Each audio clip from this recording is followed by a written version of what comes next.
गौतम बुद्ध का जन्म एक ऐतिहासिक और धार्मिक दृष्टि से महत्वपूर्ण घटना है जो कई कहानियों और विश्वासों से जुड़ी हुई है।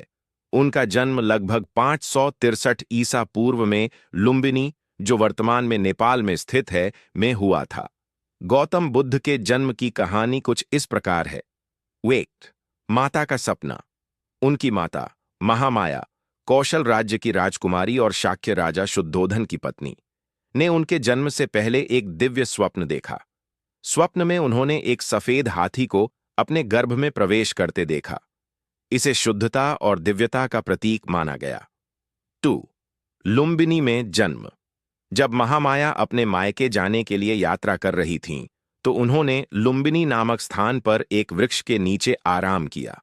वहीं पर भगवान बुद्ध का जन्म हुआ। कहा जाता है कि जन्म के समय बुद्ध ने स्वयं 7 कदम चले और हर कदम पर कमल के फूल खिले। 3. राजा शुद्धोधन और नामकरण। उनके जन्म के बाद ज्योतिषियों ने भविष्यवाणी की कि यह बालक या तो एक महान राजा बनेगा या फिर महान संत। उनका नाम सिद्धार्थ रखा गया, जिसका अर्थ है जो अपना उद्देश्य प्राप्त कर ले। 4. दिव्य घटनाएं। बुद्ध के जन्म से जुड़ी कई चमत्कारी घटनाओं का उल्लेख बौद्ध ग्रंथों में मिलता है, जो उनके दिव्यता और विशेषता को दर्शाती हैं।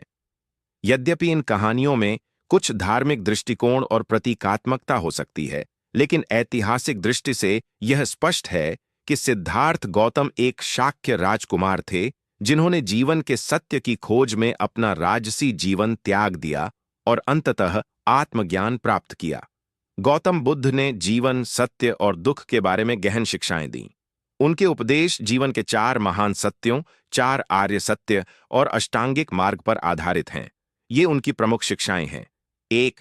4 आर्य सत्य, 4 नोबल ट्रूथ्स। 1. दुख। दुख। जीवन में दुख अनिवार्य है। जन्म, मृत्यु, बुढ़ापा और रोग सभी दुख का हिस्सा हैं। 2. दुख का कारण, दुख समुदय। सभी दुखों का कारण तृष्णा, इच्छा या लालसा है। लोग अपनी इच्छाओं और लगाव के कारण दुखी होते हैं। 3. दुख का अंत, दुख निरोध। तृष्णा का अंत करके दुखों से मुक्त हुआ जा सकता है। इसे निर्वाण कहा जाता है। 4. दुख से मुक्ति का अष्टांगिक मार्ग, 8-fold पाथ। यह दुख से मुक्ति पाने और आत्मज्ञान प्राप्त करने का मार्ग है। 1. सम्यक दृष्टि, सत्य को समझना। 2. सम्यक संकल्प, सही विचार और इरादे रखना। 3. सम्यक वाणी, सत्य और मधुर वचन बोलना। 4. सम्यक कर्म, अच्छे और नैतिक कर्म करना। 5. सम्यक आजीविका, सही तरीके से जीवनयापन करना। 6. सम्यक प्रयास, बुरी आदतों से बचने और अच्छे गुणों को अपनाने का प्रयास करना। 7. सम्यक स्मृति, आत्म जागरूकता और ध्यान रखना। 8. सम्यक समाधि, ध्यान के माध्यम से मन को शुद्ध करना। 3. प्रमुख विचार। 1. मध्य मार्ग, मिडिल पाथ। बुद्ध ने जीवन में अत्यधिक सुखवाद और कठोर तपस्या दोनों से बचने और संतुलन बनाए रखने की सलाह दी। 2. अहिंसा, सभी प्राणियों के प्रति करुणा और अहिंसा का पालन करें।